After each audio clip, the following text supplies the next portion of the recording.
दोस्तों, रामायण जीवन में हमें बहुत कुछ सिखाती है। अगर आप रामायण को ध्यान से पढ़ोगे या फिर सुनोगे ना, तो आपको समझ में आएगा कि इसमें जीवन की बहुत सारी सीख छुपी हुई है। रामायण पढ़कर हम भगवान राम के जीवन से बहुत कुछ सीख सकते हैं। हम भगवान राम के जीवन से ये भी सीख सकते हैं कि भगवान से भी गलती हो सकती है, हम तो इंसान हैं। रामायण से जीवन की सीख का मैंने जो एपिसोड शुरू किया है, आज है उसका 22वां एपिसोड। और आज भी हम रामायण से जीवन की कुछ सीख सीखेंगे। जब रावण ये तय कर लेते हैं कि वो सीता का अपहरण करेंगे, तो वो सबसे पहले मारीच के पास पहुंच जाते हैं। वो मारीच से कहते हैं कि तुम एक सुंदर मृग का रूप धारण कर लो, जिसका शिकार करने के लिए सीता राम और लक्ष्मण को विवश करेगी। राम और लक्ष्मण वहां से निकल जाएंगे और मैं सीता का अपहरण कर लूंगा। तो मारीच भगवान राम की महिमा सुनाते हुए रावण को ऐसा करने से मना करते हैं, लेकिन रावण कुछ नहीं मानता है और मारीच को मृग बनने पर विवश करता है। रावण अपनी शक्ति का बखान करते हैं और अपनी शक्ति के बारे में वो मारीच को बताते हैं। तो यहाँ पर मारीच रावण को समझाते हुए एक बहुत अच्छी बात कहते हैं। मारीच रावण से कहते हैं कि हे रावण, आप जो अपनी शक्ति का बखान कर रहे हैं ये सत्य है, लेकिन आप ये मत भूलिए कि आपने ये सारी शक्ति पुण्य कर्मों के द्वारा प्राप्त की है। और अपने पुण्य कर्मों के द्वारा प्राप्त की गई शक्ति को अगर कोई पाप के लिए यूज करता है, तो वही शक्ति उसे धोखा दे जाती है। दोस्तों, हम सब अपने जीवन में मेहनत करते हैं सफलता पाने के लिए, लेकिन जब हमें सफलता मिल जाती है तो उस समय हम दूसरों से किस तरह से व्यवहार करते हैं, ये बहुत महत्वपूर्ण है। लोग मेहनत करके आगे बढ़ते हैं, अपने करियर में ऊपर पहुंचते हैं, पैसा कमाते हैं, अच्छी जिंदगी जीते हैं, लेकिन उस समय ये देखने वाली बात होती है कि वो दूसरों के साथ किस तरह से व्यवहार करते हैं। एक इंसान मेहनत करके शक्ति प्राप्त करता है, पावर प्राप्त करता है, लेकिन जब उसके हाथ में पावर आ जाती है ना, तो वो उसका गलत इस्तेमाल करने लगते हैं और फिर एक दिन उसकी यही शक्ति उसके विनाश का कारण बन जाती है। इसीलिए जब आपके हाथ में पावर हो ना, तो उस समय और विनम्र बन जाओ। अपने पावर का कभी भी गलत इस्तेमाल मत करो, नहीं तो ये आपके विनाश का ही कारण बन जाएगी। इसके बाद रावण अहंकार में चूर होकर मारीच से कहते हैं कि मारीच, मुझे नीति की बात मत बताओ, शक्तिशाली पुरुष जो करता है वही नीति है। तो इस पर मारीच कहते हैं कि हे राजन, आप जिस शक्ति का प्रदर्शन कर रहे हैं, शक्ति का यही सबसे विनाशशील रूप है।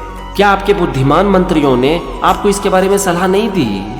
तो इस पर रावण कहते हैं कि जिस राजा को अपनी शक्ति पर भरोसा नहीं होता, वही मंत्रियों से सलाह लेते हैं। मंत्रियों का काम है राजा की आज्ञा का पालन करना, राजा को आज्ञा देना नहीं। राजा के सामने मंत्रियों को सिर्फ अनुकूल, मधुर और प्रिय बात ही करनी चाहिए।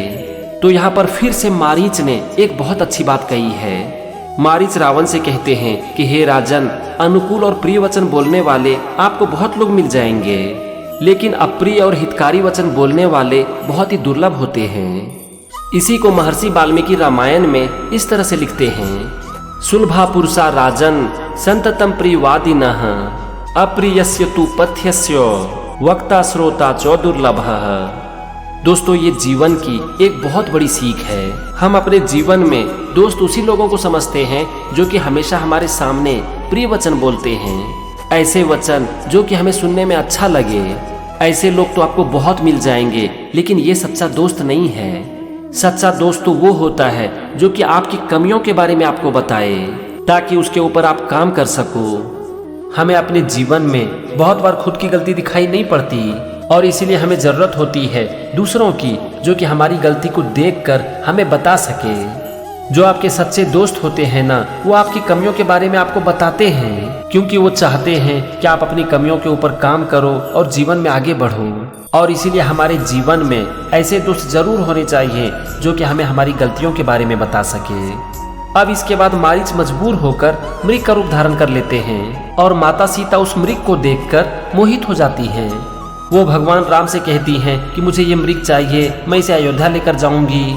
और उस समय जब भगवान राम भी उस मृग को देखते हैं, तो वो भी मोह के जाल में फंस जाते हैं। वहीं पर खड़े लक्ष्मण अपने भाई राम से कहते हैं कि भैया, इस मृग के प्रति भाभी का मोह कहीं हमें कोई संकट में ना डाल दे। ये मृग प्रकृति के विरुद्ध लगता है और मुझे ये मायावी लगता है, क्योंकि ऐसा मृग होता नहीं है। तो इस पर भगवान राम कहते हैं कि लक्ष्मण, इस सृष्टि में कुछ भी असंभव नहीं है। तुम जिस चीज की भी कल्पना कर सकते हो वो कहीं ना कहीं ब्रह्मांड में है। जो ज्ञानी होते हैं वो भी सृष्टि के सारे रहस्य को नहीं जानते, इससे सृष्टि का रहस्य मिथ्या नहीं हो जाता।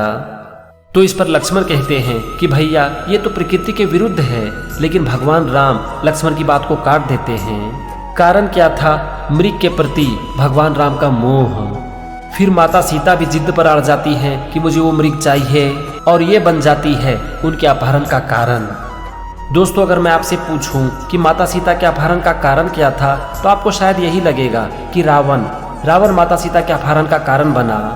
लेकिन अगर आप रामायण को ध्यान से सुनोगे या फिर पढ़ोगे ना, तो आपको समझ में आ जाएगा कि माता सीता के अपहरण का कारण था उनका मोह। हम सब जानते हैं कि भगवान राम और माता सीता विष्णु और लक्ष्मी के अवतार हैं, लेकिन यहाँ पर आप देखो कि वो भी मोह के जाल में फंस गए। लक्ष्मण ने दोनों को समझाने की कोशिश की कि ये प्रकृति के विरुद्ध है, मायावी है, लेकिन भगवान राम और माता सीता मोह के जाल में इस तरह से फंस चुके थे कि वो कुछ भी सुनने के लिए तैयार नहीं थे। और इसके बाद वो लोग कितने बड़े प्रॉब्लम में फंसे ये हम सब जानते हैं।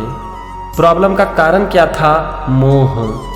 दोस्तों, यहाँ पर हम सब के लिए सीखने वाली बात है कि जीवन में मोह हमेशा हमें फंसाती है और कभी कभी हमें बड़े संकट में डाल देती है। इसीलिए जीवन में कभी भी किसी के प्रति मोह मत करो। और ये चीज आज हमें रामायण सिखा रही है। दोस्तों, आज हमने रामायण से जीवन की 3 सीख सीखी। नंबर 1, मेहनत और पुण्य से प्राप्त की गई शक्ति का कभी भी दुरुपयोग मत करो। नंबर 2, जो आपके सच्चे मित्र होते हैं वो आपकी कमियों के बारे में आपको बताते हैं। और नंबर 3, जीवन में कभी भी मोह के जाल में मत फंसो। मैं उम्मीद करता हूँ कि रामायण से जीवन की ये 3 सीख आपके जीवन में बहुत काम आएगी और आपको अच्छी जिंदगी जीने में मदद करेगी। तो आज के वीडियो में बस इतना ही। रामायण से जीवन की सीख का ये सीरीज कंटिन्यू रहेगा और अगले एपिसोड में भी हम जीवन की कुछ और सीख सीखेंगे रामायण से। जय श्री राम।